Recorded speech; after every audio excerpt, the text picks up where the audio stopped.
Welcome back. आज बात हो रही है जेन अल्फा पे। उम्र छोटी और सोच बड़ी। जेन अल्फा यानी कि वो जनरेशन जो 2010 के बाद पैदा हुई है, लेकिन कई रिपोर्ट्स बता रही, इनफैक्ट हरीश बिजूर साहब का अपनी एक स्टडी है, वो भी कह रहे हैं कि ये जनरेशन बहुत डिफरेंस है। सबसे बड़ी बात क्या है कि ये जनरेशन प्योरली डिजिटल जनरेशन है, मतलब ये स्मार्टफोन के बाद आई हुई जनरेशन है और social media, smartphone, everything digital, वही इनका इकोसिस्टम बना है और ये उसी में बड़े हो रहे हैं।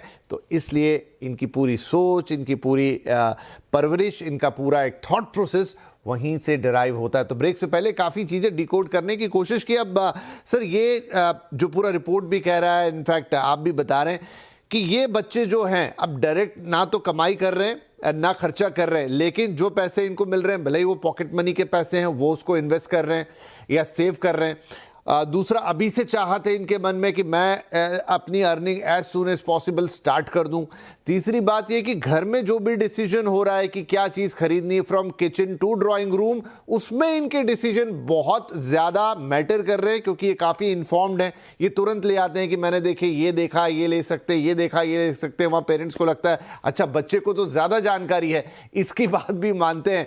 तो क्या ये चीज़ अब हमें पूरी की पूरी मार्केट में भी रिफ्लेक्ट होती हुई दिखाई देगी? लोग इस ट्रेंड को पकड़ रहे हैं कि ये जनरेशन भले ही अभी कमा नहीं रही है, लेकिन हमारा सामान बेचने के लिए या हमारी चीज खरीदने के लिए इसको भी इन्फ्लुएंस करना बहुत जरूरी है। हाँ, ये ठीक बताया आपने विपिन जी, क्योंकि दिस जनरेशन जो है वो बहुत इंटेलिजेंट जनरेशन है and this is beyond artificial intelligence. इनकी इंटेलिजेंस ऐसी है कि जो कुछ भी वो सोचते हैं वो 360 डिग्री एटीट्यूड लेके सोचते हैं। लेकिन टेक फॉर इंस्टेंस, मैं एक कंपनी के लिए काम करता हूं जो ऑटोमोटिव कार्स बनाती है, one of the larger companies. यहाँ पर देखो कि हमने एक रिसर्च किया और समझने की कोशिश की कि आप कार्स की परचेज में डिसीजन मेकर्स कौन कौन होते हैं, और उसमें सब लोग आए। एक बॉस आया, क्योंकि बॉस क्या कार ड्राइव करता है और सबऑर्डिनेट भी वही कार चाहता है, etcetera etcetera, that's subliminal. Then there is the man of the house, woman of the house, grandfather, grandmother, chacha, bhatija, and very importantly, the children of the house. And the children of the house invariably are the Gen Alpha. So यहाँ पर गए और हमने 11 decision makers की खोज की, और उसमें हमारी ये एक चीज ऊपर आया है कि children from the Alpha generation decide on product like a car. They give a contribution of 39.4%. 39.4% बहुत बड़ी कंट्रीब्यूशन होती है। अरे बच्चे को कार के बारे में क्या पता है? बच्चे को कार के बारे में, and that too these are 13, 14, 15 year old children, उनको क्या पता है? लेकिन कार्स की कंट्रीब्यूशन। सो उसके अलावा हमने साड़ीज के बारे में बात की, and saris again we have a client in the space of South Indian saris, and यहाँ पर शॉकिंग एटीट्यूड है कि अगेन अबाउट 31% कहते हैं कि मामा ये साड़ी आप लो, and it's decision making. Cosmetics में इट्स समथिंग लाइक 67%। मैंने देखे के पॉप का जमाना है अभी, एंड के Korean cosmetics are coming in a big way. 67% decision making ability of the daughter, and forget the daughter of the son also. तो इस हिसाब से जेंडर इज गेटिंग इक्वलाइज। वो जेंडर की सोचते नहीं है उतने ज्यादा जितना हमारा जनरेशन सोता था या जेन ज़ी सोता था। Gender is irrelevant to them. तो इस हिसाब से बहुत कुछ हो रहा है। सो डिसीजन मेकिंग में उनका बहुत बड़ा हाथ है। It's not about which snack या बोनवीटा लोगे या कोई और मॉल्टेड ड्रिंक लोगे, इसके हिसाब से नहीं है। The clear decision is on bigger items. And हमने कंप्यूटर्स के बारे में अभी अब तक बात नहीं किया। बाइंग अ डेस्कटॉप, इसकी भी डेटा हमारे पास है, क्योंकि ये जनरेशन को टेक्नोलॉजी फर्स्ट जनरेशन है।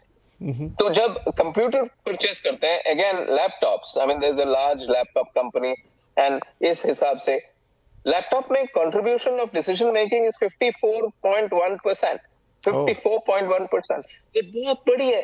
I mean so at the end of the day उनकी डिसीजन मेकिंग एबिलिटी बहुत बड़ी है, लेकिन उनकी कमाई की एबिलिटी जीरो है। तो लेकिन what is more important for brands is who makes the decision, who wears the pants on the decision making. तो हरीश जी, इतना इंसाइट आपने दिया, तो ये जितने ब्रांड्स, चाहे कार की बात हो जाए, चाहे कंप्यूटर्स की, साड़ी या और तमाम चीज़ें जो घर में एक लगती है हाउस होल्ड को फ्रॉम डे टू नाइट, क्या अब एडवर्टाइजर्स या इवन कंपनीज या इवन ब्रांड्स इसी हिसाब से अपनी स्ट्रैटेजी ड्रॉ कर रहे हैं कि ये वो जनरेशन है जिसको मुझे सबसे पहले एड्रेस करना है? उन्होंने करना ये, लेकिन वो कर नहीं रहे अब तक, क्योंकि अब तक हमारे ब्रांड्स मार्केटिंग की लैंडस्केप जो है is totally devoted to the Gen Z. अब तक हमने जेन अल्फा की सोच भी नहीं आई है, क्योंकि एक माइंड में ये चीज है कि वो कमाते नहीं है, वो बहुत छोटे हैं। लेकिन एक बात समझ के रखिए कि the Gen Alpha is the single largest living generation in the world today. तो उस हिसाब से उसका मतलब क्या है? Marketers must follow the single largest living generation in the world, not the generations which are smaller and smaller and smaller. Right अब एक ऐसा सवाल भी पूछ ही लेता हूं सर, हो सकता है हमारी एक जनरेशन को अच्छा लगे, दूसरी को ना लगे। जेन ज़ी की बहुत बातें होती हैं और अक्सर ज़्यादातर जो खबरें आती हैं, ज़्यादातर जो आर्टिकल्स हम पढ़ते हैं या डिस्कशंस होते हैं, वो जेन ज़ी को थोड़ा एक डिफरेंट लाइट में दिखाने की कोशिश करते हैं कि ये थोड़े से गैर जिम्मेदार हैं, बहुत मूडी हैं, बहुत हैपहज़र्ड निर्णय लेते हैं, उस तरीके के ही डिस्कशंस ज़्यादा आते हैं। अब शायद वो बहुत पूरी तरह सही नहीं है, लेकिन उसके मुकाबले ये जो जेन अल्फ़ा है, क्या वो काफ़ी अलग है, डिफरेंट है? जो जेन ज़ी में हम बातें करते हैं वो जेन अल्फ़ा के लिए नहीं होगी। हाँ, देखिए, एक क्रेजी ट्रूथ है हमारे लाइफ्स में कि every successive generation is better than the previous generation. So इस हिसाब से जेन ज़ी इज सो यस्टरडे। जो हमारी अल्फा जनरेशन है, इसको मैं करेक्शनिस्ट जनरेशन बुलाता हूँ। जो कुछ भी चीज वो देखते हैं अपनी प्रीवियस पीढ़ी के हिसाब से, वो कहते हैं कि ये मिस्टेक्स हैं, उनको हम अपनी लाइफ में करेक्ट करेंगे। एंड वो करेक्शनिस्ट attitude is making the alpha generation the better of the generations. Sorry, Gen Z. चलिए, मुझे लगा कि हरीश जी शायद सीधा जवाब ना दे, लेकिन उन्होंने आखिरी में sorry Gen Z and the better of the generation से पूरी बात क्लियर कर दी कि क्या डिफरेंस है और क्या आ रहा है।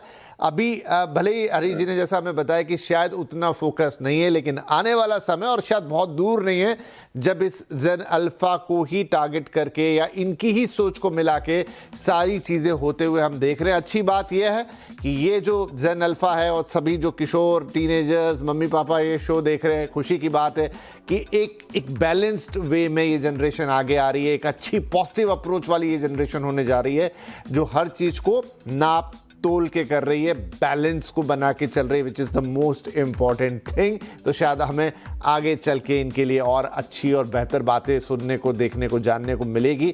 और शायद वो एडवर्टाइजिंग वर्ल्ड, वो जो प्रमोशनल वर्ल्ड, चीज़ों का बनना, बिकना, होना, खरीदना, सब कुछ है, बिजनेस ऑल अराउंड इनके आसपास ही होगा। और जैसा हरीश जी ने कहा, सिंगल लार्जेस्ट लिविंग जनरेशन है, तो वो अपना दबदबा तो दिखाएगी। बहुत शुक्रिया हरीश सर, बहुत अच्छे इंसाइट्स आपने दिए। इनफैक्ट ये बातचीत करने में भी बहुत मज़ा आया और जिन्होंने भी शो सुना होगा उनको भी बढ़िया इंसाइट्स मिले होंगे और वो भी अब इंतज़ार करेंगे कि चीज़ें कैसे पैन आउट होती है उसे देखने के लिए। बहुत बहुत धन्यवाद इस शो में शामिल होने के लिए और सभी दर्शकों का भी ये पूरी बातचीत सुनने के लिए। नमस्कार।